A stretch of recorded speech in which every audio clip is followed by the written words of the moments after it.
누가복음 20장 9절에서 14절입니다. 예수께서 백성에게 이 비유를 말씀하셨다.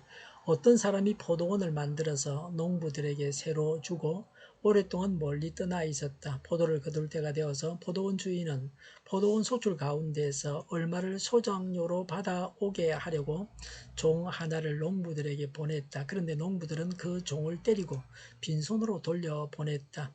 주인은 다른 종을 보냈다. 그랬더니 그들도 그 종도 때리고 그들은 그 종도 때리고 모욕하고 빈손으로 돌려보냈다. 그래서 주인이 다시 세 번째 종을 보냈더니 그들은 이 종에게도 상처를 입혀서 내쫓았다.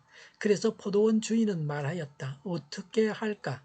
내 사랑하는 아들을 보내야겠다. 설마 그들이 내 아들이야 존중하겠지. 그러나 농부들은 그를 보고서 서로 의논하며 말하였다. 이 사람은 상속자다. 그를 죽여버리자. 그래서 유산이 우리 차지가 되게 하자. 아멘. 9절에 예수께서 백성에게 이 비유를 말씀하셨다고 했습니다. 예수님의 비유 이야기입니다. 비유에는 한두 가지 말씀하실 점을 교훈으로 얻어야 합니다.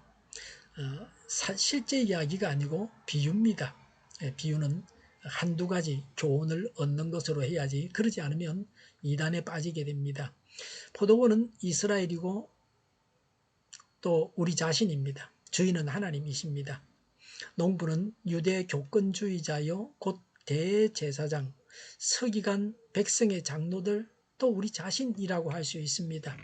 예수님께서는 자신의 권위에 도전하는 유대 종교 지도자들의 불의를 폭로하시기 위해서 포도원 소작인의 비유를 들어서 말씀하셨습니다. 9절에 어떤 사람이 포도원을 만들어서 농부들에게 새로 주고 오랫동안 멀리 떠나 있었다고 했습니다. 우리가 소유한 모든 것은 다 하나님의 것입니다.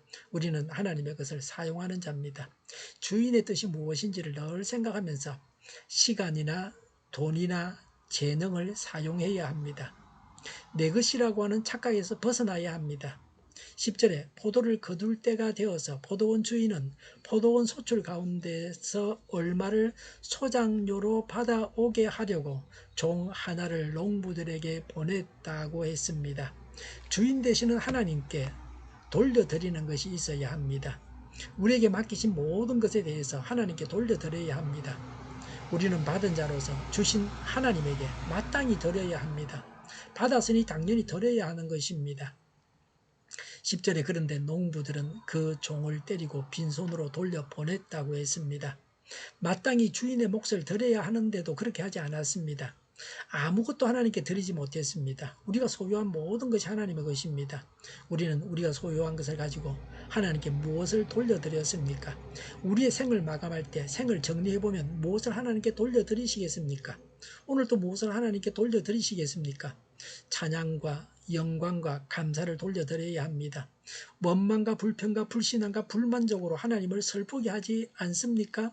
하나님께 불순종하고 대드는 인생이 되어서는 안 됩니다. 하나님께서 보내신 종을 때렸습니다. 불순종하고 배은망덕합니다. 때리기까지 했습니다. 11절에 주인이 다른 종을 보냈다. 그랬더니 그들은 그 종도 때리고 모욕하고 빈손으로 돌려보냈다. 12절에 그래서 주인이 다시 세 번째 종을 보냈더니 그들은 이 종에게도 상처를 입혀서 내쫓았다고 했습니다. 종을 때리고 빈손으로 돌려보내는 것이 반복되었습니다. 늘 그러했습니다. 한 번 짓는 죄가 아닙니다. 여기서 종들은 구약시대의 많은 선지자들을 말합니다. 많은 선지자들이 하나님의 말씀을 전하다가 핍박을 받고 순교했습니다. 세례 요한도 죽였습니다. 예수님도 죽일 것입니다. 나는 요즘 하나님을 거역하고 있지 않습니까? 하나님께서 보내신 종들에게 어떻게 하고 있습니까? 하나님 말씀에 순종하고 있습니까? 13절에 그래서 포도원 주인은 말하였다. 어떻게 할까? 내 사랑하는 아들을 보내야겠다. 설마 그들이 내 아들이야 존중하겠지라고 했습니다. 예수님은 하나님의 아들로서 우리를 위해서 이 땅에 오셨습니다. 예수님은 성자 하나님이십니다. 거룩한 아드님이신 하나님이 바로 예수님입니다. 구약 시대의 선지자들과는 예수님은 다른 분이십니다.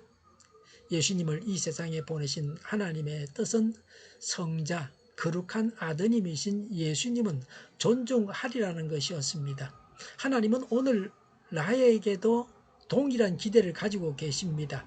우리 안에 계신 예수님을 존중해 주기를 바라십니다. 하나님 말씀을 존중해 주기를 바라십니다. 이 세상을 구원하시고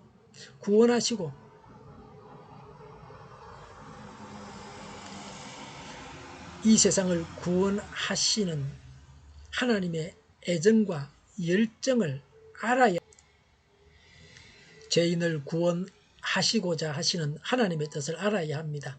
하나님의 인내를 알아야 합니다. 예수님은 자기 땅에 오셨지만 자기 백성들의 반응은 어떠했습니까? 순종하고 있습니까?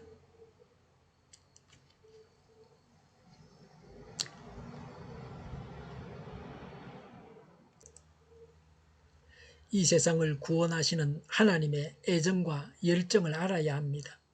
죄인을 구원하시고자 하시는 하나님의 뜻을 알아야 합니다.